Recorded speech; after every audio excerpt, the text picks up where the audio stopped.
Time for a love potion, a little sweet and spice. Throw it all in a cauldron, mix it up real nice. Fire in my eyes, stir counterclockwise. I dream of you all night. Feel with devotion, follow the signs. With this devotion you will be. Bienvenidos.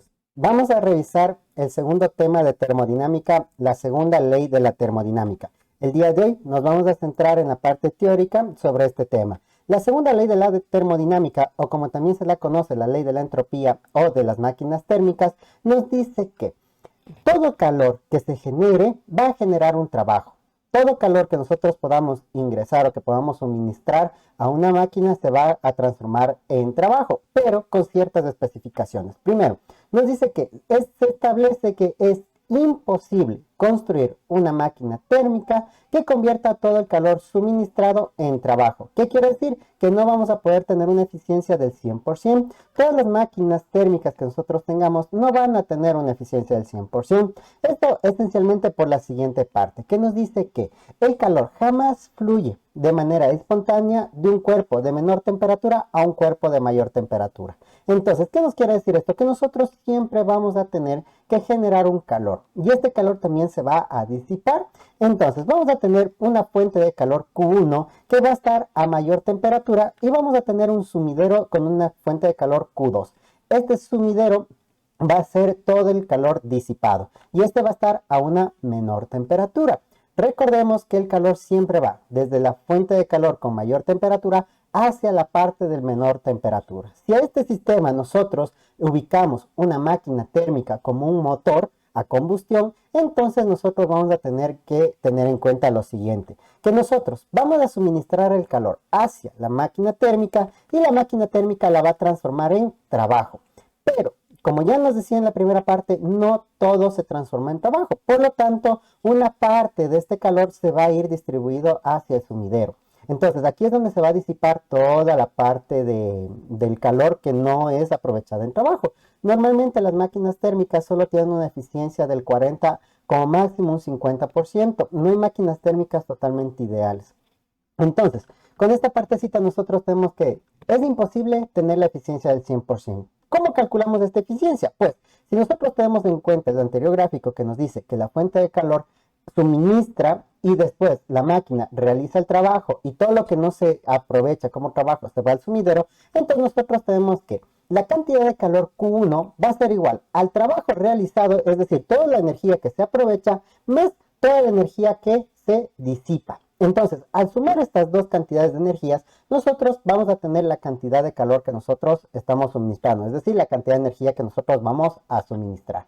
Entonces, ¿qué nos dice? Que el trabajo realizado por una máquina térmica al despejar la ecuación anterior, nos dice que va a ser la cantidad de calor suministrada menos la cantidad de calor distribuida. ¿De acuerdo? Entonces, ¿qué es lo que nos dice? Que nosotros vamos a tener una eficiencia con nomenclatura N.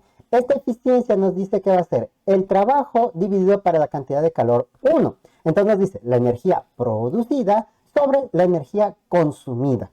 Eso es lo que nosotros tenemos para trabajar con la eficiencia. Si tenemos en cuenta la anterior ecuación, W es igual a Q1 menos Q2, y la reemplazamos en esta nueva ecuación, vamos a tener que la cantidad de eficiencia que nosotros vamos a tener en una máquina térmica va a ser la cantidad de calor 1 menos la cantidad de calor 2 dividido por la cantidad de calor 1 y esto multiplicado por el 100%. Entonces, si nosotros nos vemos de esta forma y si decimos que la cantidad de calor 2 no es suministrada, es decir, no es consumida, la cantidad de calor, si no tenemos nada en el sumidero, pues ahí tendríamos la eficiencia del 100%, pero como el calor siempre se va a disipar en una máquina térmica, entonces por este motivo, por esta ecuación, es que nosotros no podemos tener una eficiencia del 100%. Ahora bien, dentro de esto nos habla sobre la parte de entropía. ¿Por qué no se da una eficiencia del 100%? Es esencialmente por la entropía. La entropía nos dice que es la medida del desorden molecular de un sistema. Entonces, si nosotros tenemos que a un gas nosotros le suministramos calor, este va a vibrar rápidamente, va a tomar energía. pero esta energía no es de todo aprovechada, porque recordemos que toda la parte molecular se va a golpear contra los envases, contra los contenedores y demás, ya que se mueve libremente.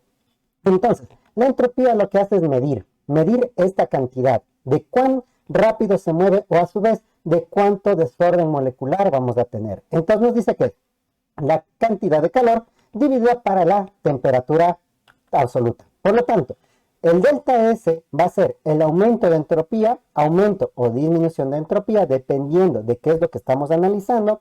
Y tenemos que el delta Q es la cantidad de calor suministrada medida en joules. Por esto estamos midiendo la energía. Y adicionalmente nos dice que la T es la temperatura absoluta medida en grados kelvins. Recordemos que la temperatura no puede ser el 0 grados Kelvin, ya que eso significaría que molecularmente tendríamos cero de movimiento en la parte de energía. Recordemos que la temperatura Kelvin nos da el grado absoluto. Entonces, nosotros no podemos llegar a un 0 grados Kelvin. Por eso es que el desorden molecular no puede ser el 0 absoluto. ¿Sí? Entonces, si nosotros nos fijamos así, ¿en dónde se mide el desorden molecular? El desorden molecular se ve y se mide en cada una de las fases que nosotros tenemos de estados. Tenemos el estado sólido, tenemos el estado líquido y tenemos el estado gaseoso. Entre estos tres estados, como nosotros nos podemos fijar y como ya lo hemos ido viendo en la parte de la ley de gases ideales, nosotros vemos que en los sólidos tenemos que todas las moléculas son totalmente compactas. Es decir, no hay un desorden molecular, forman lo que son uniones que le permiten tener esta forma de sólido. En los líquidos, este desorden molecular va aumentando progresivamente. Entonces, ya no tienen una forma establecida, sino que ya son más sueltos, por así decir. Se mueven libremente las moléculas. En cambio, en los gases, recordemos que en los gases no tenemos enlaces. Es decir, que estas moléculas se mueven libremente por todo el espacio. Por eso es que los gases tienen que estar dentro de contenedores para nosotros poder hacer los estudios. Entonces, ¿qué es lo que mide la entropía? La entropía, como nos dice, no va desde el menor desorden hacia el mayor desorden. Entonces, esto es lo que mide la entropía. Es cuánto desorden molecular interno tenemos nosotros dentro de los gases, los líquidos o los sólidos. Teniendo en cuenta que nosotros tenemos el calor suministrado y la temperatura absoluta.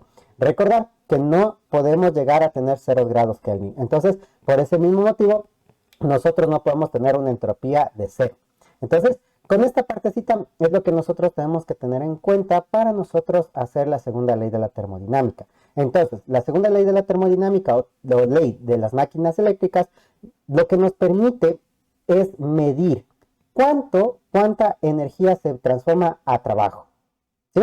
Entonces, y tenemos que tener en cuenta que siempre vamos a trabajar con gases.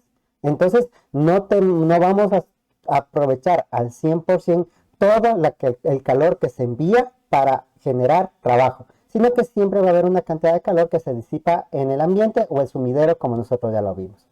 Entonces, en esto se basa la segunda ley de la termodinámica para nosotros poder trabajar. Entonces, vamos a quedar por aquí y nos vemos la siguiente vez.